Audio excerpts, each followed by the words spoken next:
For the past 80 years, Korea has been undergoing a revolution. But not just the revolution you might be familiar with. Behind all of the military parades and mass games, there's a deeper revolution burning away. The anti-Japanese revolution in the early 20th century saw a mass movement against occupation. The 1950s saw the Cholima movement, a mass movement to rebuild the country after the war. And the late 1960s and 1970s brought with them the codification of the three revolutions.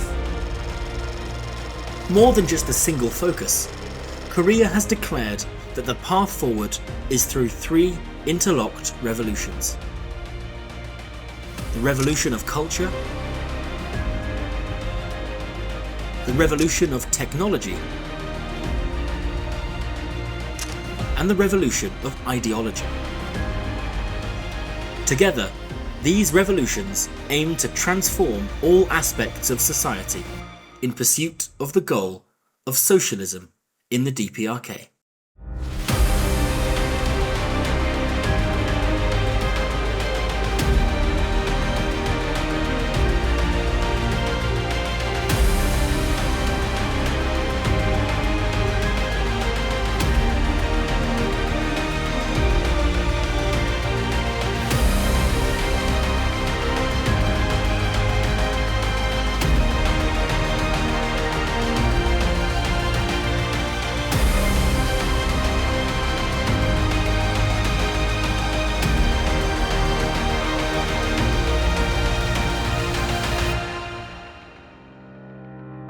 Today, we'll be looking at the technical revolution, how Korea worked to electrify its railways, introduce mechanization to its state and collective farms, and focus on building a nation of science and technology.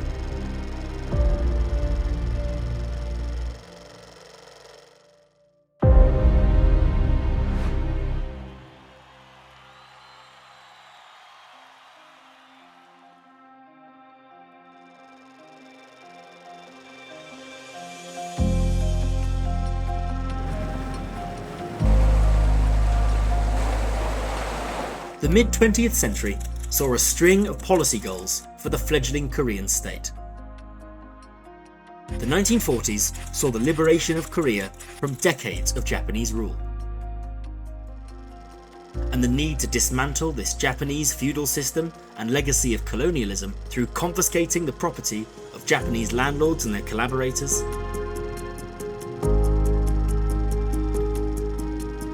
nationalizing key industries and infrastructure, and establishing new structures of the state.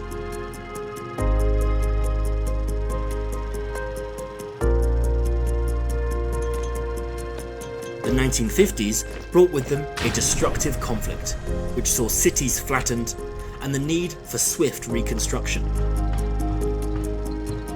The Cholima movement mobilized the masses to repair national infrastructure such as railways and factories.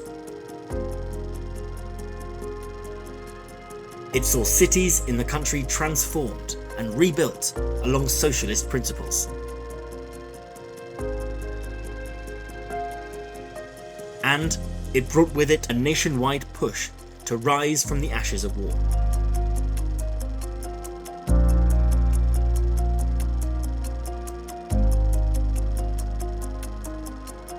As the 1950s turned into the 1960s and 1970s, there came a new need to modernize the national economy, to shift gears from campaigns of speed to campaigns of long-term technical development. Thus, with the birth of the three revolutions, there was never any doubt that a technical or technological revolution would play a key role in the continuation of the broader Korean Revolution.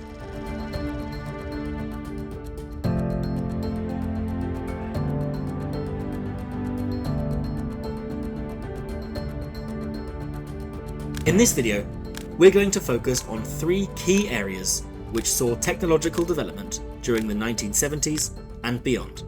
Developments in transportation,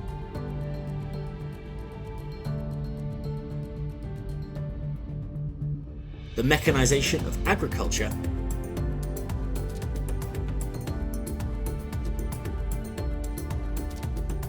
and improvements in industry.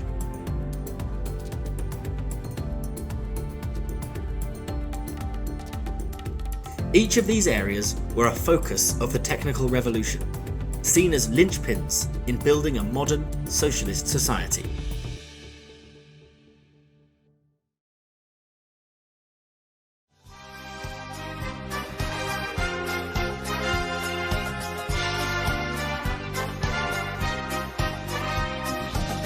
The technical revolution of the three revolutions framed modern transportation as an essential part of building a socialist society in the present day.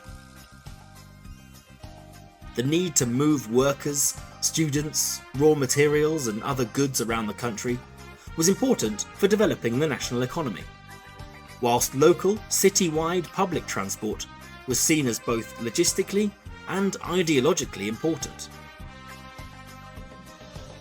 Thus, the work of upgrading the nation's infrastructure took on a new lease of life. Since the early 1900s, right up to the present day, the railway network in Korea has served as the backbone of the DPRK's transportation infrastructure.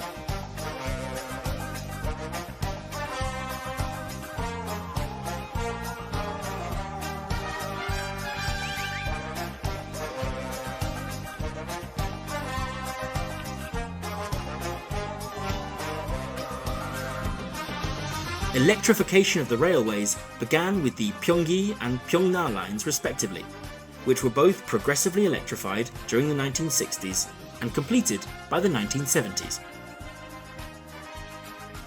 These lines were key infrastructure links between Pyongyang and China and the Soviet Union respectively. As the 1970s continued, electrification became a nationwide policy. And by the end of the 1970s, the Korean State Railway had eliminated the use of steam locomotives on its main railway lines. And by the start of the 1980s, nearly 90% of rail transport used electric locomotives.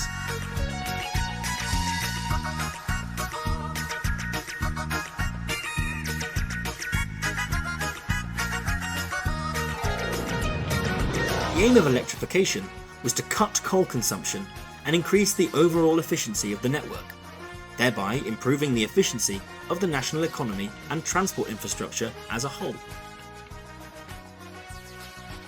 By 1973, with over 1,300 kilometers of electrified lines, the DPRK had emerged as a regional leader in railway electrification in Asia, outside the Soviet Union. The President Kim Il-sung once described the railway network in the DPRK as the blood vessels of the country, stating that smooth railway operations would guarantee developments in industry and in agriculture.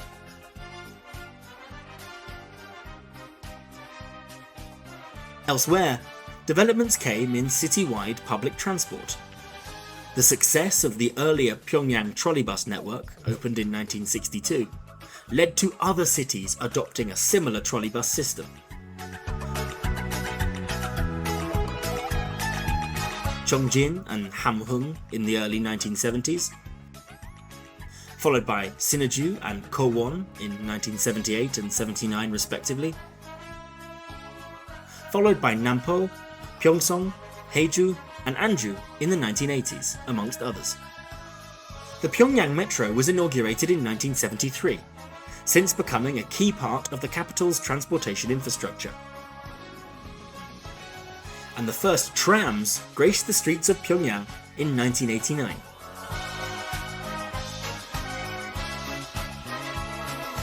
A decade later, in 1999, the first tram line opened in Chongjin City.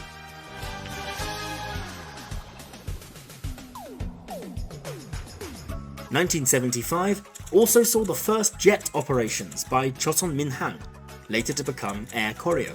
the nation's flag carrier. New Tupolev Tu-154s operated flights between Pyongyang and cities in the USSR and Eastern Bloc.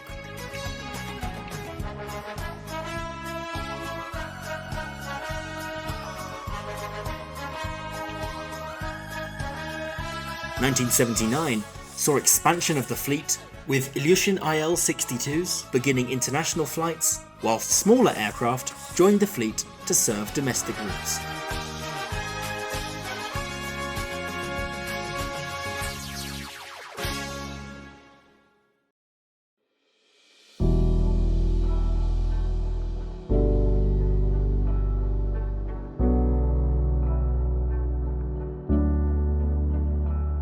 Another part of the technical revolution, integral to its success, was the development, modernisation and mechanisation of agriculture. Farming was seen as the foundation of the economy in the early days of the DPRK, a key building block in building society overall, and an area which needed reorganising under a socialist system of government. In the immediate aftermath of Japanese occupation, much of the agricultural work in Korea was carried out by hand or using animal labour.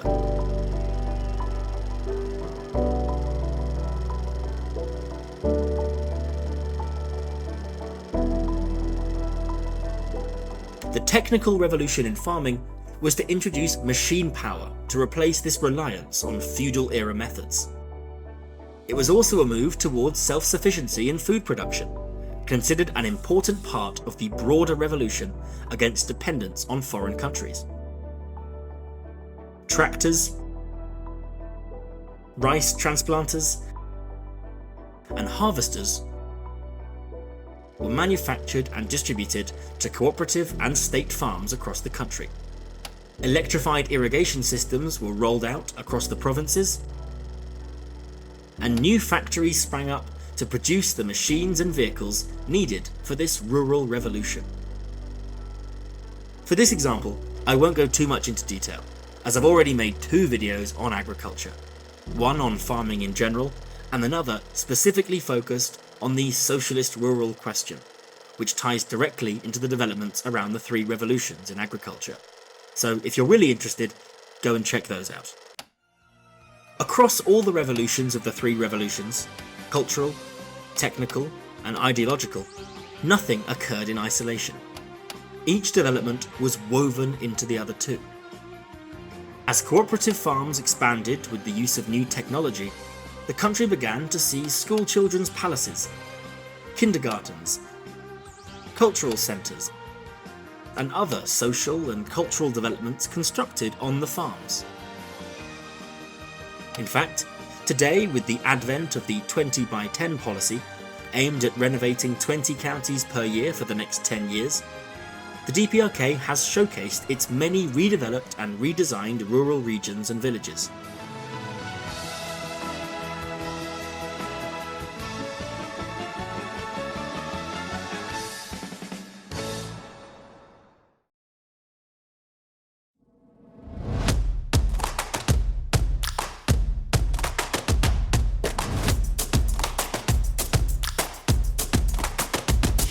The technical revolution is aimed at transforming and modernising all branches of the economy, not only transport and agriculture. To go through every sector and how it's been developed would be far beyond the scope of this video, but it would be remiss not to mention one of the most revolutionary sectors in the 3 revolutions: industry.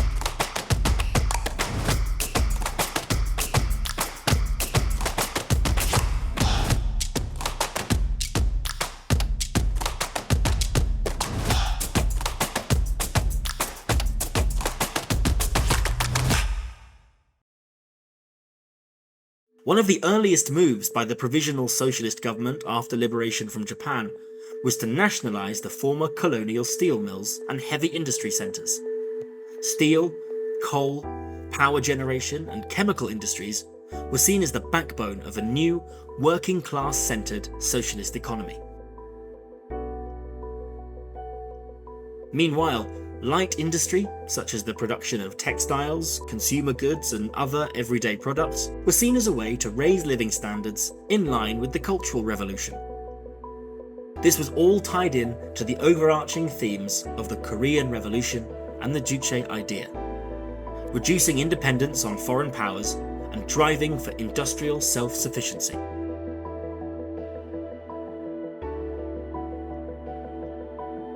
Having been nationalised and brought into the state-run economy in the 1940s and 50s, the Nippon Steel Mill in Chongjin became today's Kimchek Iron and Steel Complex.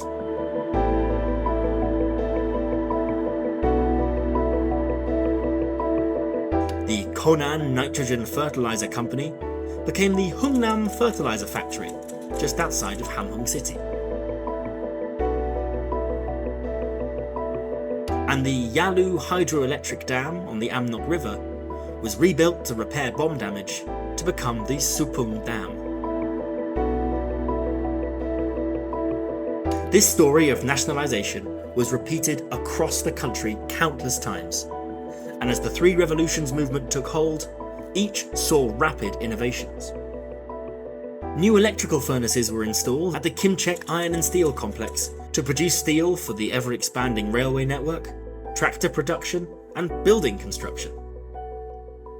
Expansion and introduction of modern machinery and production techniques at the Hungnam Fertilizer Factory were introduced to keep up with fertilizer demand from the ever-expanding and modernising agricultural sector.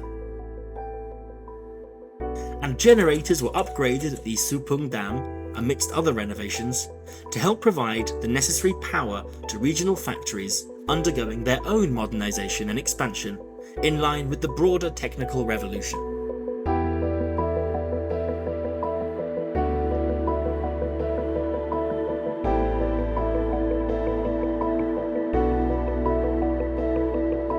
Industrial cities across the country saw huge expansion as the push to build a self-reliant national economy brought investment and infrastructure. Chongjin, the so-called City of Iron, saw growth as workers moved into the city to support the steelworks. Shipbuilding in Nampo was expanded, and the city saw growth as a chemical production and heavy industry centre. And smaller cities saw new factories spring up as part of a drive to industrialise the country outside of the capital. In the fields of light industry, factories for textiles, shoes, school uniforms, bags and other daily essentials began to become more prevalent. The centrally planned nature of this new revolutionary economy meant small-scale factories producing specific products suddenly became viable. And so today, most cities will have, for example, a dedicated factory for school uniforms, rather than shipping such goods from a distant province. They'll instead be made regionally for regional use. These light industries are summed up best by the introduction of the so-called Juche fibre. Known in the DPRK as Vinalon, a Korean chemist known as Lee Seung-gi developed a method for producing this fibre using only black coal and limestone. As a result, there was a potential for a fully domestically produced fibre for textiles and clothing. This led to the construction of Vinalon City, a light industry hub in Hamhung, which would go on to mass produce this fibre, to be used across the country in clothing and other textiles.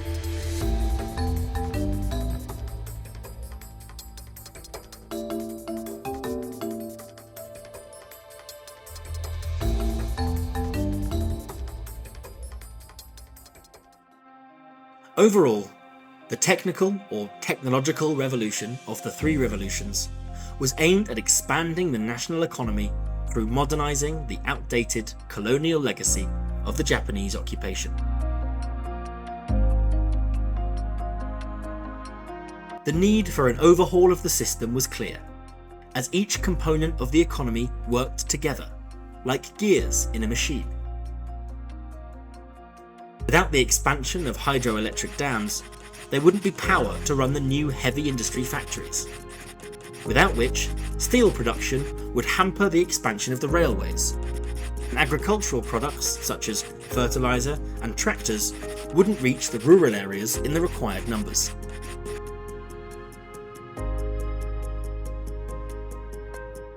However, there is a reason these revolutions are bunched together. None occurred in isolation. Beyond the interlocked nature of the economy, these revolutions complemented each other. Light industry development improves the standard of living and availability of consumer goods. Faster transport helps to move people around, and the expansion of factories and farms has allowed for the arrival of cultural and educational spaces.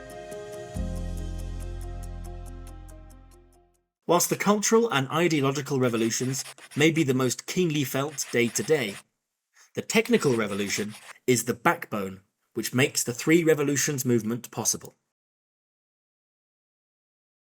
I hope you enjoyed this video, the second in a three-part series on the Three Revolutions in the DPRK.